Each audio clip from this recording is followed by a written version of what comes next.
Sekarang bahasan kita, setelah selesai tahajud, ini dalilnya, apa yang dilakukan oleh Nabi? Sunnahnya. Pembahasan pertemuan yang lalu selesai tahajud. Sekarang setelah tahajud selesai ditunaikan, apa yang dituntunkan oleh sunnah Nabi untuk kita lakukan menjelang sholat fajar yang akan kita tunaikan. Baik. Saya akan tuliskan sejenak, membagi waktu di malam hari supaya ada gambaran kepada kita. Bismillah. Bapak Ibu sekalian, malam umumnya itu dibagi ke dalam 3 bagian atau 3 nama, ya. Tepatnya 3 nama. Satu, ada yang disebut dengan lail, al-lail.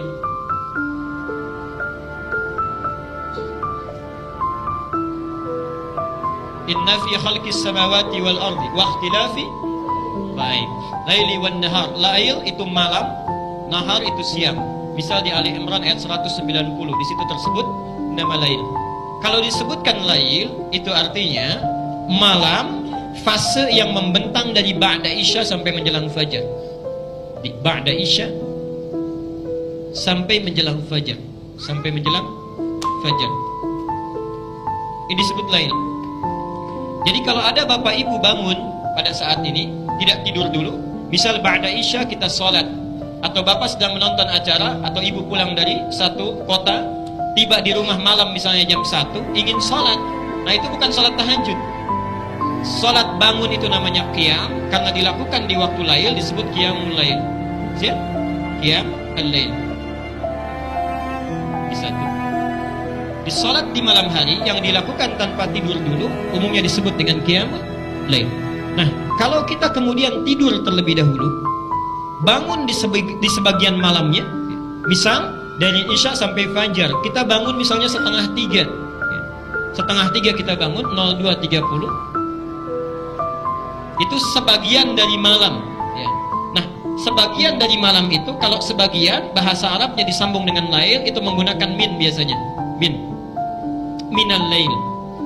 Minal lail itu banyak, ya. Minal lail itu ada yang bangun dulu, ada yang tidur dulu kemudian bangun, ada yang tidak tidur tapi bangun kemudian di malam harinya karena alasan tertentu. Kalau kita bangun sebagian malamnya karena tidur dulu, maka waktu yang muncul itu disebut dengan tahajud. Tahajud. Ibadahnya disebut dengan tahajud. Okay.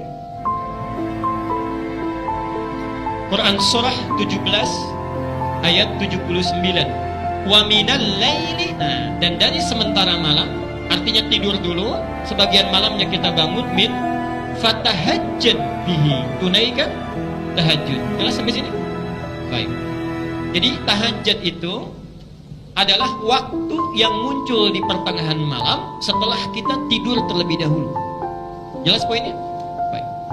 Ini satu disebut lail, kedua disebut ini tahajud, ibadahnya tahajud, ibadahnya tahajud. Yang ketiga, ada waktu singkat menjelang fajar. Menjelang fajar. Ini pun bagian dari lail. Menjelang fajar. Misal, sekarang fajarnya 04.05, jam 4:05. Kita selesai tahajud misalnya, setengah 4 sudah beres tahajud. Atau misalnya jam 4 kurang 20 menit sudah selesai tahajud. Nah, waktu singkat menjelang fajar ini disebut oleh Al-Quran dengan nama sahar. Sahar. Sin, ha, ra. Saharun. Jamaknya disebut dengan ashar. Asharun. Boleh pakai alif lam. Al-ashar.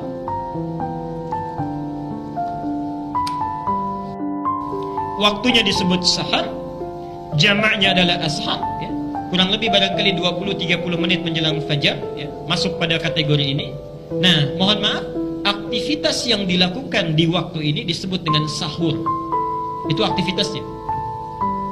Karena itu di hadis, ya, ada redaksi makan apa? Sahur. Maksudnya makan yang dilakukan di waktu sahar. Mau kita makan, mau istighfar, mau apapun, aktivitasnya disebut dengan sahur. Kenapa Nabi menyebut makan sahur? Memberi isyarat kepada kita, kalau makan saat akan puasa, jangan terlalu awal. Lakukan menjelang dekat-dekat ke fajar. Ya. Awas, kadang-kadang mohon maaf kita terlalu awal. Kalau setengah 3 itu bukan makan sahur itu, makan tengah malam. Ini banyak hikmahnya. Kata Nabi, tasaharu fa inna fis sahuri barakah, ada berkahnya. Bayangkan, maaf, fajarnya jam 4:05, maghribnya misalnya 17:45 misal. Kalau jam 4 sampai jam 6 saja, berapa jam kita menahan puasa? Ya, sekitar 12 jam ya, kurang lebih misal 12 jam. Tapi kalau kita sahurnya jam setengah 3, jam 3 plus 1 jam itu, lebih lama kita menahan lapar. Ini diantara hikmahnya. Jelas sampai sini? Baik, nah sekarang timbul pertanyaan, kalau saya sudah menunaikan tahajud, kemudian masih tiba jeda waktu menjelang ke fajar, apa yang Nabi contohkan sebagai sunnah pada kita untuk kita kerjakan? Apakah tidur lagi? Tidurnya sementara? Atau sementerus? Atau ada jadwal yang lain yang boleh kita kerjakan? Ini bahasan kita. Satu, di antara sunnah Nabi yang disampaikan pada kita, kalau sudah tiba masuk kepada waktu sahar, ini dalil Qur'annya ada langsung di sini. Ada beberapa alternatif yang bisa kita kerjakan. Yang pertama, memperbanyak istighfar kepada Allah Subhanahu wa taala. Perbanyak istighfar, memohon ampunan.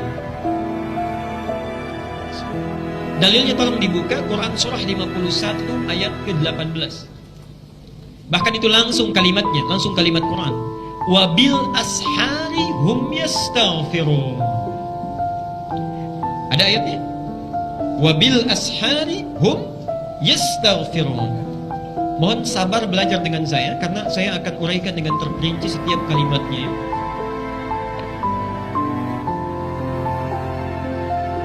Perhatikan sini. Satu,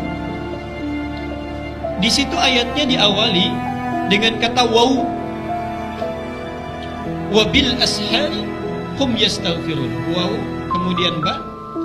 Hebatnya bahasa Al-Quran tidak menggunakan fa, tapi ba.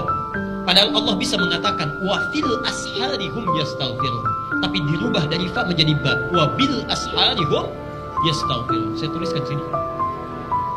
Ashar hum yastaghfirun.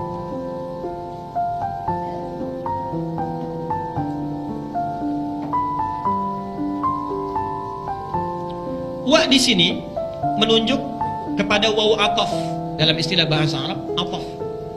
Ataf itu huruf yang mengikatkan satu hukum atau menyandingkan suatu keadaan tertentu atau pekerjaan dengan hukum dan pekerjaan sebelumnya. Dengan hukum dan pekerjaan sebelumnya. Saya jelaskan.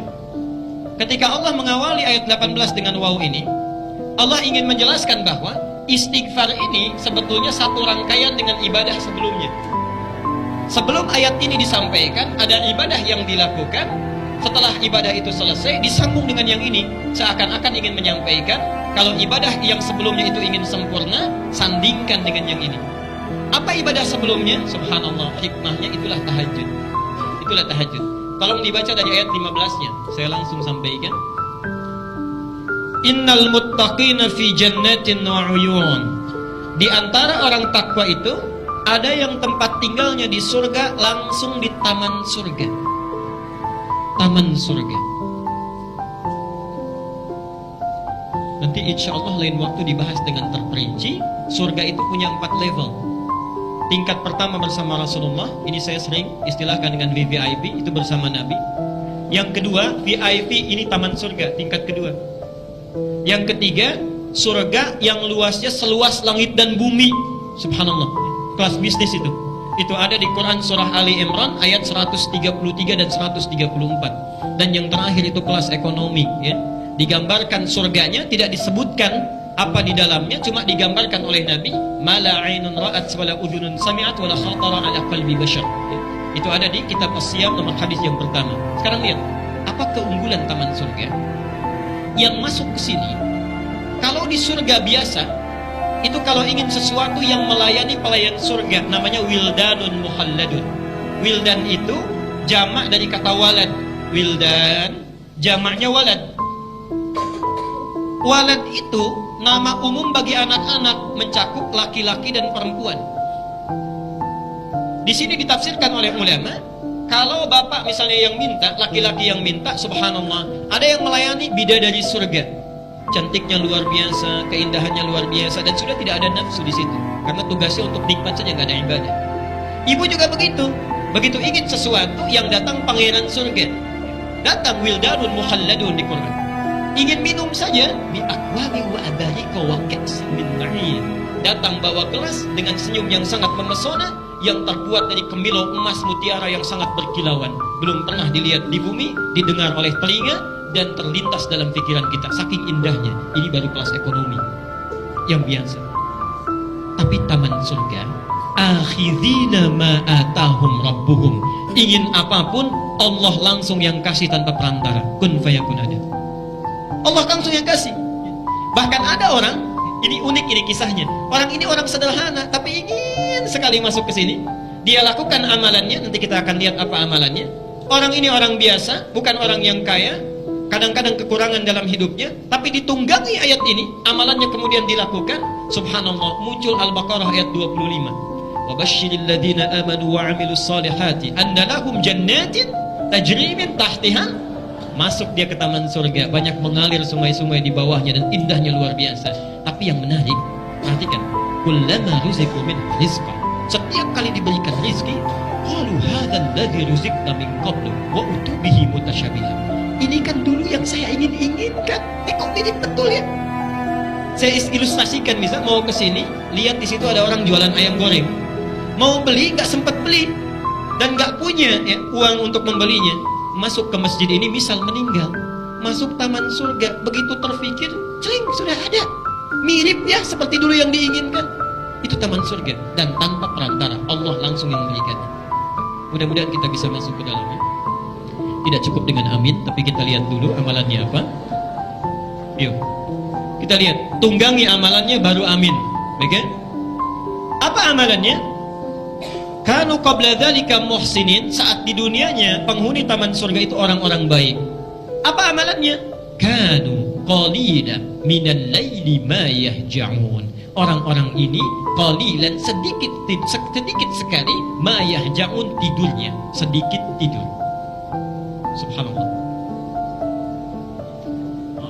Ini sudah senyum-senyum nih, pertanda ada situasi yang tidak menentu.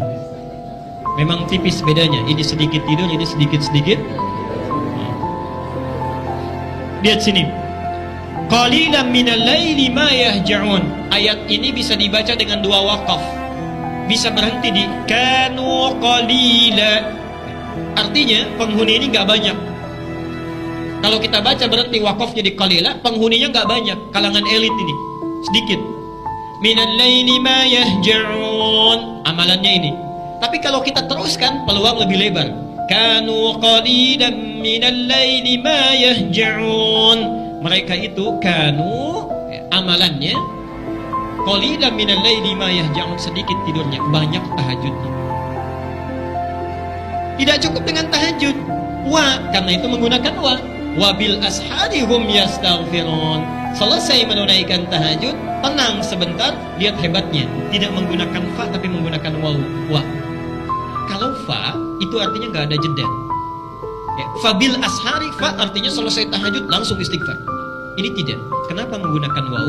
Karena barangkali setelah dia tahajud ingin rehat sebentar, ingin tenangkan diri dulu, ingin membaca doa yang lain, baru kemudian menggunakan wa. Karena itu hurufnya waw, harfu atfin ma'ahaddin, huruf ataf yang memberikan jeda, bisa 5 menit, bisa 3 menit, bisa 7 menit, karena itu menggunakan waw.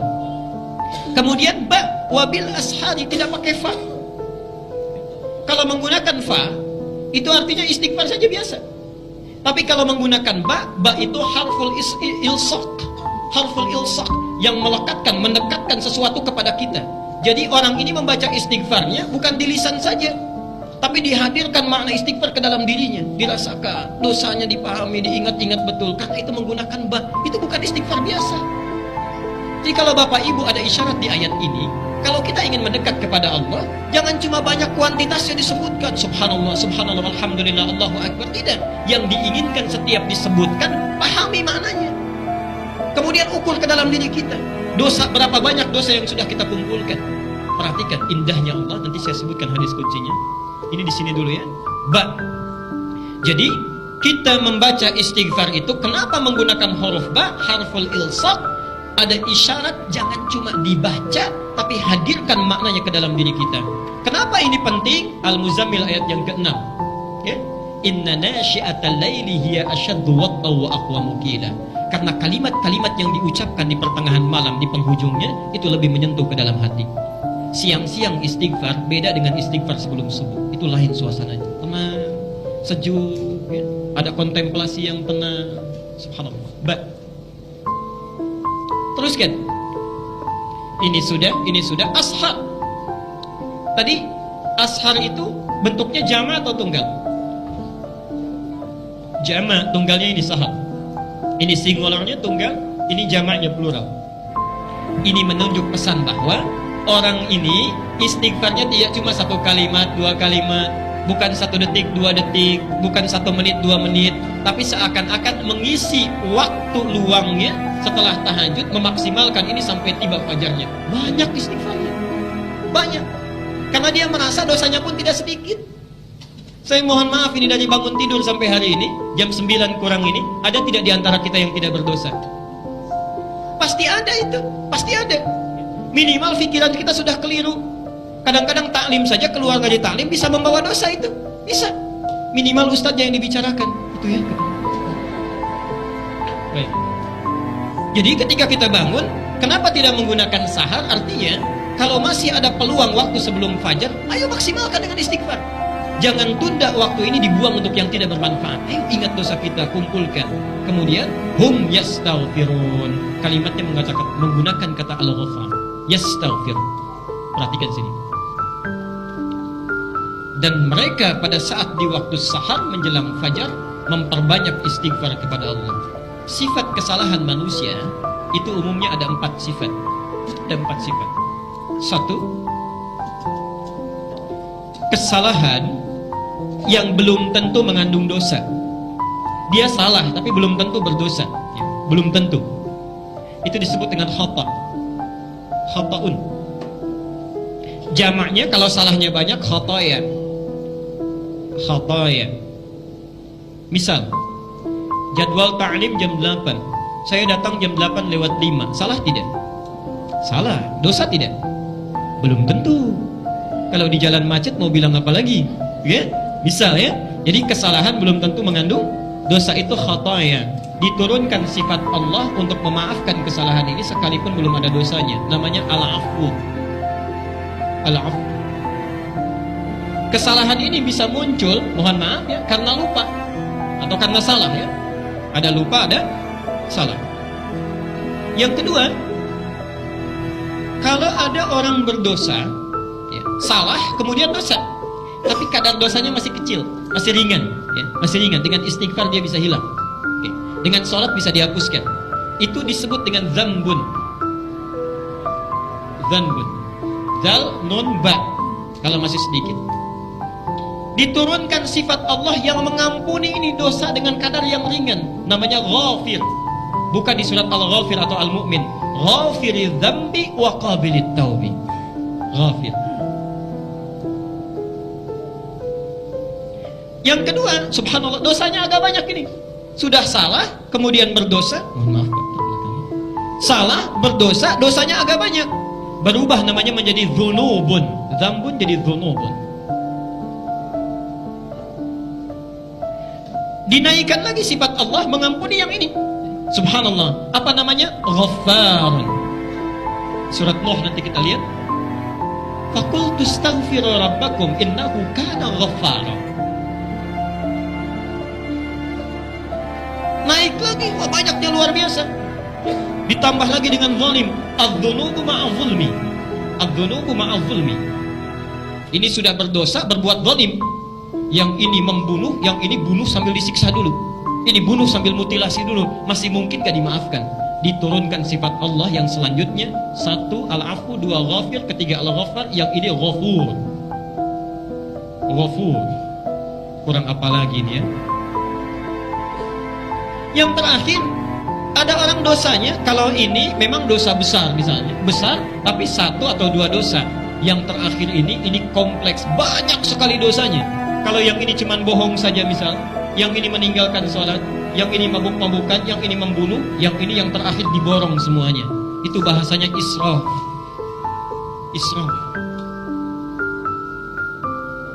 Perhatikan, pada orang yang israf dalam dosa pun, banyak sekali dosanya, itu Allah panggil dengan kalimat sayang, supaya mau untuk bertobat kembali kepadanya. Diturunkan sifatnya.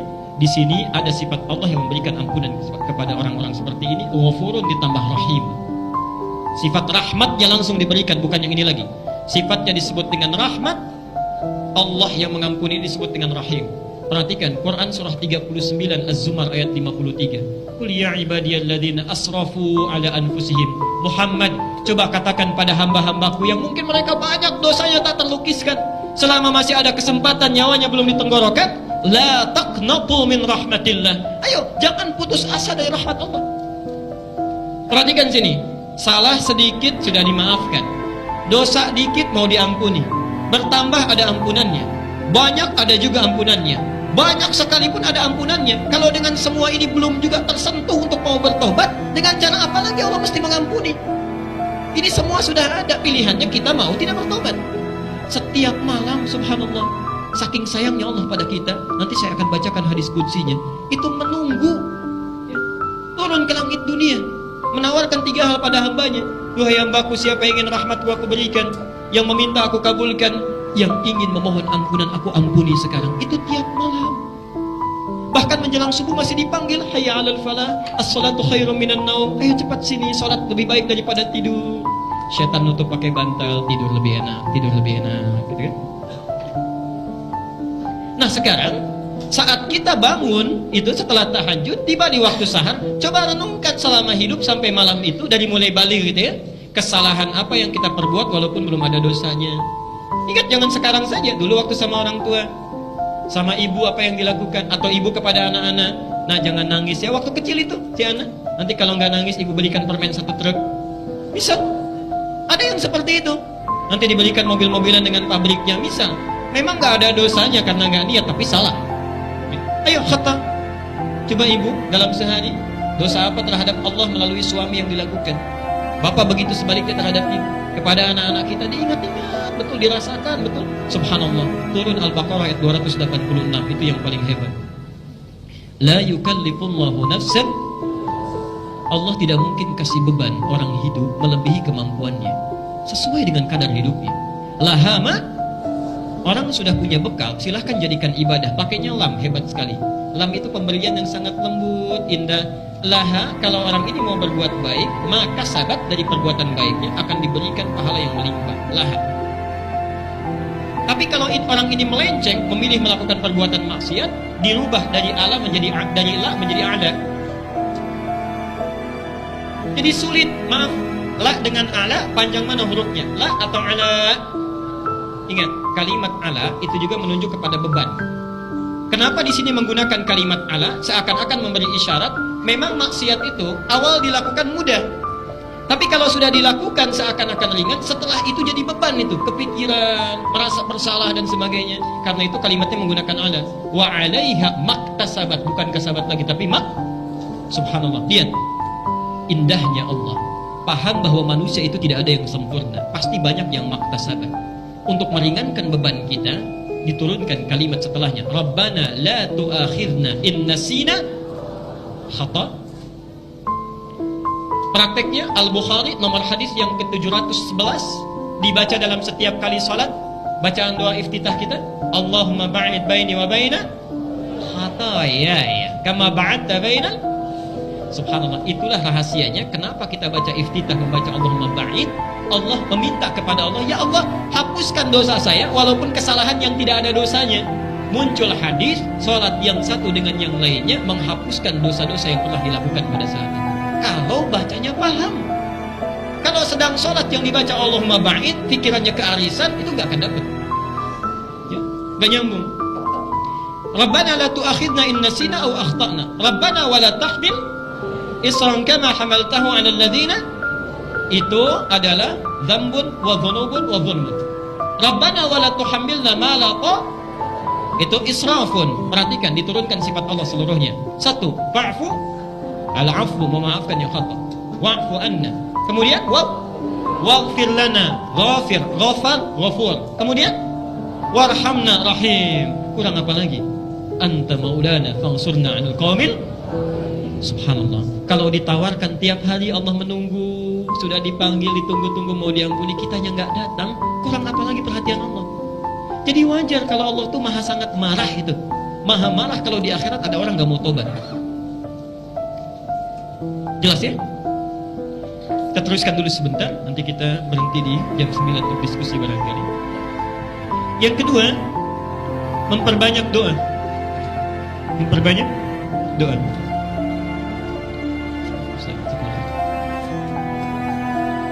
Jadi kita selesai menunaikan tahajud, ada jeda waktu sampai menunggu fajar, ya.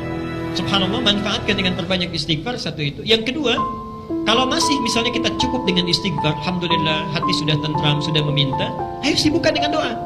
Sibukkan dengan doa. Dan perintah berdoa ini saking pentingnya, hadisnya hadis qudsi dan diriwayatkan di sekurang-kurangnya 3 kitab utama. Ini sudah saya tuliskan di layar. Di Al-Bukhari nomor hadis 1145, bisa kita lihat. Di Muslim nomor hadis 758, dan di Abu Daud nomor hadis 1315. Jangan khawatir yang membawa flashdisk, nanti saya berikan, silahkan saja mau di copy, saya tidak punya hak cipta. Silahkan ambil, baca, sampaikan pada keluarga sehingga ibadah kita bisa sempurna dan bersama-sama dilakukan. Lihat hadisnya.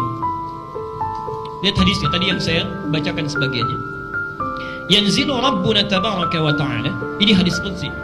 Kata Rasulullah sallallahu alaihi wasallam, Allah subhanahu wa ta'ala kalimatnya menggunakan Rabb. Yanzilu Rabbuna. Sedikit pelan-pelan ya. Ada nazala, ada habata. Ada nazala, ada habata, itu lain. Baca Al-Baqarah 38, maaf. Al-Baqarah 38. Ya, ini mana Qur'annya ini? Qul nahbitu minha jami'ah. Qul nahbitu, ihbitu. Jadi turun itu ada habata, ada nazala, lain. Nazala. Ada habata, ada nazala. Qul nahbitu minha jami'a. Fa imma ya'tiyannakum minni hudan, dan seterusnya ayat. Perhatikan sini, kenapa Adam ketika diturunkan oleh Allah ke bumi, kalimatnya bukan menggunakan nazala tapi menggunakan habata. Qul nahbitu minha jami'an. Perhatikan, kalau habata itu turun dengan niat bermukim, dengan niat tinggal. Adam diturunkan ke bumi memang untuk tinggal di bumi, menjadi khalifah di sana, memperbaiki keadaan bumi. Karena itu kalimat Qur'annya menggunakan habata. Ini hebatnya bahasa Al-Quran. Setiap kalimatnya itu ada makna, bahkan hurufnya. Tapi subhanallah, ketika menerangkan Allah yang turun ke langit dunia, tidak menggunakan kata habata, menggunakan kata nazala. Yanzilu Rabbuna. Yanzilu. Nazala itu turun, ya, turun umumnya dengan tidak niat mukim. Cuman turun saja. Jangan digambarkan di kepala kita Allah turun, bukan. Maksudnya Allah menurunkan rahmatnya, ya. Sudah ada kebahagiaan yang ingin diberikan. Allah tidak segambar, tidak terbayang oleh kita, dan tidak serupa dengan apa yang kita gambarkan. Artinya apa? Kalimat ini mengandung mukjizat yang disampaikan oleh Nabi. Tidak menggambarkan, kalau Nabi berkata yahbitu Rabbuna, ini salah kalimat Nabinya. Karena Allah tidak menempat, tidak mewaktu. Artinya apa? Mohon maaf, tidak disifati dengan tempat dan sifat yang seperti kita menggunakannya. Kalimat nazala artinya tidak turun untuk menempat, menggunakan isyarat ini, ada kesan dalam kalimat ini, gunakan manfaatnya, itu maksudnya. Gunakan peluangnya. Karena ini hadir tidak setiap waktu. Kalau menempat itu artinya ada tempatnya, tidak? Lebih lama atau sebentar? Sifatnya lebih lama. Saya meletakkan penghapus di meja, ada tempatnya, sifatnya lebih lama. Tapi kalau tidak menempat, tidak mukim, artinya singkat. Ini kalimat ingin menunjukkan waktu. Kenapa menggunakan nazala? Manfaatkan peluang ini karena waktunya cukup singkat, tidak lama, itu maksudnya. Tapi hebatnya, ini kalimat ditambah ya di depannya, yanzilu Rabbuna. Ya, al-mudhara'ah, ya menunjuk kepada fi'il mudhari', ya. Perhatikan, kalau di dalam Al-Quran, di hadis atau bahasa Arab, satu kalimat diawali dengan ya. Ini kalau dalam bahasa Inggris menunjuk kepada 3 makna fi'il mudhari'. Present, continuous, dan future. Oke. Present, kalau Bapak Ibu bangun nanti malam, saat itu istighfar, memohon doa, meminta kepada Allah, subhanallah, saat itu kesempatannya ada, walaupun singkat. Tapi bukan malam itu saja, besok malam pun sudah ada lagi, continuous, berlangsung terus. Yang ketiga, future, bukan hanya besok, minggu depan, bulan depan, tahun depan, itu masih ada. Ketika kalimat ini disebutkan oleh Nabi menggunakan huruf ya, ingin memberikan kesan bahwa ini berlangsung tiap hari, ini berlangsung tiap malam menjelang fajar, tapi waktunya singkat. Persoalannya kita mau tidak mengambilnya. Jelas sampai sini? Baik, saya teruskan. Yanzilu Rabbuna. Nama Allah ada berapa? Baik. Kenapa di sini dipilih Rabb? Al-A'raf, Quran surah 7 ayat 172.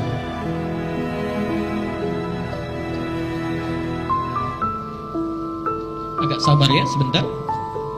Al-A'raf, Quran surah 7 ayat 172.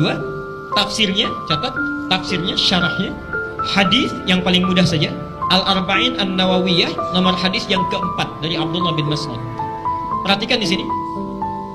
Di dalam surah Al-A'raf ayat ke-172, ketika Bapak Ibu kita semua sedang berada di alam kandungan, di rahim ibunda kita, itu sudah ada dialog kita dengan Allah. Ditanya oleh Allah, alastu birabbikum? Qalu bala. Perhatikan poinnya, birabbikum. Nama Allah itu kan banyak, kenapa tidak menggunakan Rahman? Bisa Allah mengatakan alastu birahmanikum, alastu birahimikum, alastu bimalikikum. Kalau yang namanya Tuhan kan berkuasa raja ya, subhanallah. Tapi yang dipilih oleh Allah di sini kalimat Rabb. Rabb ini asalnya dari kalimat tarbiyah. Tarbiyah.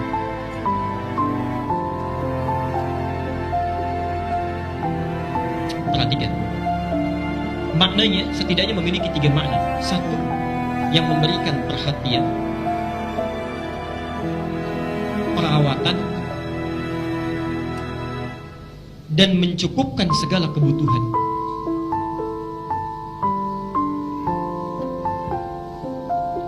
Kalau sifatnya sementara, misal kita kan tidak abadi hidup di dunia ini ya.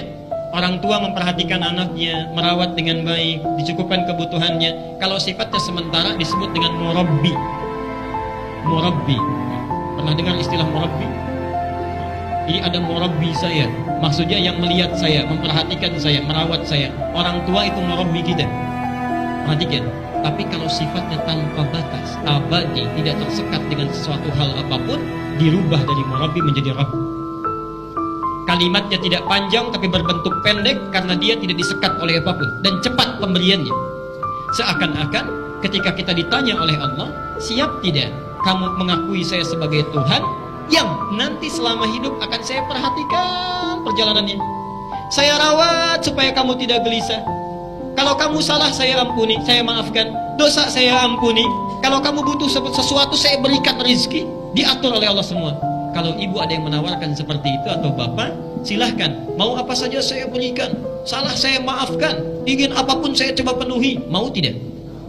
Pikir panjang atau pendek? Saya yakin tidak mikir. Karena kalau fikir, ya, fikir agak pendek itu disebut dengan na'am dalam bahasa Arab. Ya, tapi masih mikir. Kadang-kadang mengeluh. Contoh, ada seseorang kita panggil anak kita, nak coba kesini, coba kamu bersihkan kamar mandi. Iya mak, tapi di hatinya baru saya mau main. Itu na'am. Na'am, iya, tapi masih merenungkannya. Kalau dari bawahan ke atasan, atasan manggil misal, ya fulan ta'al huna, kamu pegawai sini, coba kerjakan tugas ini. Itu iya-nya menggunakan kalimat hadir, siap. Tapi hadir pun di hatinya barangkali masih ada sekat. Aduh Pak, kok sudah datang lagi tugasnya? Di hati tidak diucapkan, itu hadir. Tapi kalau bala, subhanallah, bala itu artinya kalimat menunjukkan persetujuan tanpa berpikir sedikit. Jadi siap, ya. Hampir tidak ada jeda untuk berpikir, karena saking banyaknya manfaat yang didapatkan. Itu kalimat bahasa Arabnya bala. Karena itu jawaban kita bala syahidna. Cuman 1 kali balanya ya, tidak 2 kali. Bala syahidna. Sekarang perhatikan. Allah sudah berjanji sejak di alam rahim dengan sifatnya Rabb akan memberikan perhatian pada kita, merawat kita, mencukupkan kebutuhan kita. Manusia selama hidup tidak ada yang hidupnya tidak pernah memiliki kebutuhan. Itu tiap malam kita Allah menurunkan rahmatnya, karena itu kalimatnya menggunakan Rabb. Dan yanzilu Rabbuna tabaraka wa ta'ala, seakan-akan memberikan kesan ini dulu Allah sudah berjanji nih, ingin memberikan perhatian pada kita, ayo manfaatkan peluangnya. Allah akan memberikan waktunya, tapi cukup singkat, minta apa yang ingin kita mintakan. Karena itu kalimat di doa di Quran rata-rata menggunakan kalimat Rabb. Doa saku jagat apa? Rabbana atina fid dunya. Mendoakan orang tua apa? Rabbighfirli wa li. Kalau punya dosa doanya apa? Rabbana la tu'akhidna in nasina wa akhtana. Semuanya pakai Rabb. Seakan-akan menyentuh pada Allah. Ya Allah, sekarang saya punya dosa, tapi dulu Engkau pernah berjanji akan mengampuni saya dalam perawatan saya. Mohon berikan ampunan. Ya Allah, sekarang saya butuh sesuatu. Dulu Engkau berjanji akan mencukupkannya. Rabb, sebut nama. Jelas sampai sini? Baik. Saya sempurnakan sebentar, kemudian kita berhenti. Yanzilu Rabbuna tabaraka wa ta'ala kulla lailatin ila as-sama'id dunya. Allah Subhanahu wa ta'ala memberikan kesempatan pada kita setiap di akhir malam di langit dunia. Hina yabqa thuluthul lailil akhir yaqul. Sampai, perhatikan, waktu ini dimulai di akhir dari sepertiga malam. Tadi waktu sahar. Akhir sepertiga malam, di akhir sepertiga malam di waktu sahar. Jadi waktu singkat menjelang fajar. Saya mohon mulai malam ini jangan sampai lewat ini waktunya. Apa yang disampaikan oleh Allah? Man yad'uni, subhanallah qudsi ini. Siapa yang sekarang meminta kepadaku, memohon kepadaku, fa astajiba lahu, maka saya akan langsung memenuhi permohonannya. Langsung memenuhi permohonannya. Bukan surah Al-Baqarah 186. Kenapa kalimatnya menggunakan astajib, padahal Allah bisa menggunakan ujib?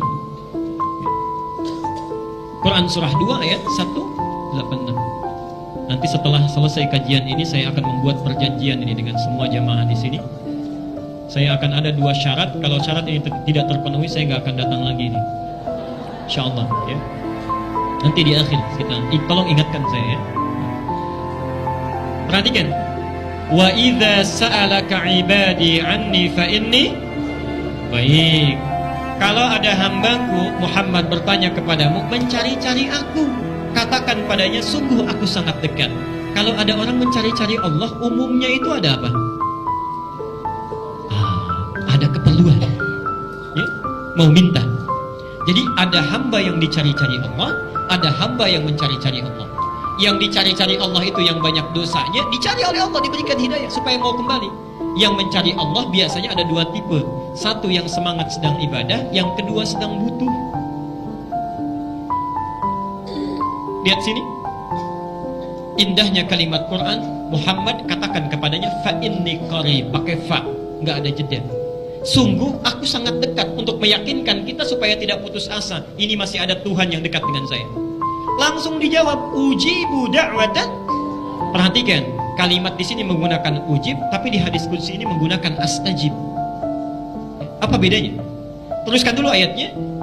Sifat doa, kalau diminta sifat doa, itu pasti dijawab. Kalimat Qur'annya menggunakan ujib. Jadi saat kita meminta, Allah pasti menjawab. Kalau doa Bapak Ibu ada yang tidak dijawab atau tertunda, berarti ada yang salah dengan cara kita melakukannya. Kata sifat doa itu saat minta pasti dijawab itu. Seketika bisa tertunda beberapa saat, tapi kalau tidak terjawab, ada yang salah dengan diri kita. Contoh, hadis Muslim, kita sudah bahas ini. Ada seorang datang dari jauh, perjalanan jauh. Kemudian subhanallah, aghbara ash'atha, pakaiannya sudah kotor dengan debu, penampilannya sudah kumal, duduk di samping Nabi sambil menangis, ya Rabb, ya Rabb, ya Rabb, ya Allah, tolong kabulkan, saya minta ini, saya minta itu. Apa kata Nabi? Ringan saja. Karena yustajabu lidzalika, kata Rasul. Gimana doa kamu bisa dijawab? Faman amru haramun wa mashrabuhu haramun wa ghudhiya biharamin. Makanan kamu itu haram, minuman kamu itu haram, dan perangkat yang kamu gunakan itu selalu menggunakan yang haram. Kalau antum berdoa jarang terkabulkan, bahkan barangkali sulit untuk dikabulkan, coba periksa, barangkali di pekerjaan ada yang haram yang dibawa ke rumah. Hati-hati itu. Pakaian kita, kalau mau berdoa itu lihat dulu pakaian itu halal atau tidak, yang kita gunakan, ada wudhu atau tidak, Kemudian mohon maaf sebelumnya, makanan yang dimakan keseharian, minuman kita. Hati-hati, itu menentukan terijabahnya doa kita. Taubat dulu baru minta kebaikan. Perhatikan, sifat doa kalau diminta cepat dijawab. Tapi kalau ingin lebih cepat dijawabnya, lihat rumusnya. Falyastajibuli. Falyastajibuli. Syarat pertama, cepat respon seruanku. Jadi kalau Bapak Ibu ingin cepat doanya dijawab, minta apapun, Allah itu tanpa batas, tanpa batas. Minta apapun, kalau ingin cepat jawaban turun, syarat pertamanya, begitu Allah minta sesuatu, cepat lakukan. Contoh, azan subuh 4:05, bahkan sebelum dipanggil, ayo berangkat. Sebelum dipanggil, Pak. Subhanallah. 4:05, azan subuh, sebelum dipanggil datang. Falyastajibu, itu artinya cepat merespon. Orang-orang yang cepat merespon perintah Allah, permintaan Allah, cepat jawaban Allah turun. Mohon maaf, kalau antum menuntut ingin cepat, diminta kadang dilambat-lambat. Maka itu wajar bagi Allah pun menunda. Dan menundanya pun karena sayang. Bukankah setiap ditunda terus-terusan meminta? Ya, lihat sini, itu satu. Yang kedua, wal yu'minu bi, mintakan dengan yakin, jangan ragu, ya. Duhai Allah, saya mohon kepadamu, luluskan anak saya ya Allah. Mau ranking 1 nggak apa-apa, ranking 3 nggak apa-apa. Tapi kalau engkau nggak berkehendak juga nggak apa-apa, nggak lulus, pasti itu yang terbaik. Itu nggak bagus. Minta yang paling kuat, yang wajar, yakin bahwa Allah pasti mengabulkan. Sekalipun yang mustahil menurut manusia. Nabi Zakaria pernah doa, itu minta khusyuk pada Allah supaya diberi keturunan. Padahal kata medis, itu istrinya sudah tidak mungkin punya keturunan. Menopause, divonis mandul. Nabi Zakaria sudah sepuh. Keajaiban terjadi. Minta saat malamnya, di mihrabnya, memohon dengan khusyuk pada Allah. Saat itu belum selesai sholatnya, sudah turun jawabannya. Itu ada di Ali Imran ayat 38 dan 39. Kita terbuka peluangnya. Jelas sampai sini? Sekarang sambungkan, dan ini bagian akhirnya. Di ayat tadi ada kalimat falyastajibuli. Sifat ini menggunakan astajibu. Artinya, kalau Bapak Ibu mau berdoa kepada Allah di dalam waktu sahar itu, ya respon dulu sebelumnya. Tahajudnya lebih rajin, ya. Sebelum tidur itu disiapkan tidurnya lebih awal. Kemudian bangunnya lebih awal. Tunaikan tahajud dengan semangat. Orang yang semangat menunaikan ibadahnya, jawaban Allah astajibuli. Begitu dia berdoa, langsung Allah kabulkan. Tapi kalau kita tahajudnya malas-malasan juga, semangatnya tidak ada, apalagi bangunnya terlambat cuma minta, mohon maaf, barangkali cuma dilihat dulu. Lihat dulu, besok bangun lagi tidak, perbaiki tidak. Itulah rahasianya kenapa menggunakan astajibu lahu. Saya cepat, man yas'aluni fa'utihi. Ini baru berdoa. Yang kedua, man yas'aluni, siapa yang meminta sesuatu kepadaku. Bedanya kalau yang pertama belum tentu meminta, tidak setiap doa itu kan minta, ya. Tidak setiap. Tapi yang ini khusus spesifik, minta sesuatu. Dan sa'ala itu menunjuk kepada permintaan yang spesifik. Artinya kalau minta harus jelas. Sa'ala itu bertanya, ya. Suka diartikan bertanya, meminta sesuatu dengan jelas. Bertanya itu kan ingin kejelasan, ya. Meminta sesuatu dengan jelas. Kenapa di sini permintaan menggunakan sa'ala? Kalau minta pada Allah, tolong mintakan yang jelas. Jangan ragu, jangan bingung, cari kalimat yang bagus. Dan hebatnya, kenapa diawali dengan ya? Yas'aluni, sifat manusia permintaannya nggak pernah selesai. Ya, terus-terusan minta. Hari ini punya sepeda, besok minta motor. Sudah dikasih motor minta? Tuh, sudah dikasih mobil minta? Yang belum menikah minta? Yang sudah menikah minta? Macam-macam. Jawabannya bisa beda, ya. Baik. Pak, bertakwalah kepada Allah. Ada penemuan bagus sekarang, usia 40 tahun tuh ada puber kedua. Tapi sunnah Nabi mengarahkan, jadikan puber itu untuk lebih mencintai istrimu. Oke? Bukan mencari rumput tetangga yang lebih hijau. Oke? Iya, gitu. Saya sudah berikan bukunya di pertemuan yang lalu. May yastaghfiruni fa'aghfirullah. Ini sudah saya terangkan, siapa yang beristighfar kepadaku, maka aku akan mengampuninya. Bapak Ibu sekalian, saya berhenti dulu di sini supaya tidak terlampau banyak dan kebingungan kita mengamalkannya. Jadi singkatnya, yang pertama saat kita bangun di waktu sahar setelah tahajud, kita sibukkan diri kita dengan beberapa amalan. 2 yang sudah saya bahas. 1, perbanyak istighfar kepada Allah, ingat dosa-dosa kita dengan seluruh rangkaian yang telah tadi saya sampaikan. Yang kedua, perbanyak doa, memohon kebaikan kepada Allah dari setiap persoalan yang kita bawa. Jangan hilangkan kesempatannya karena itu datang tiap malam, ya. Jadi persiapkan malam ini, rencanakan sekarang, pasang alarm sebelum kita bangun, kemudian bangun lebih awal dan siapkan permohonan kita catat supaya kita bisa bermohon dengan baik.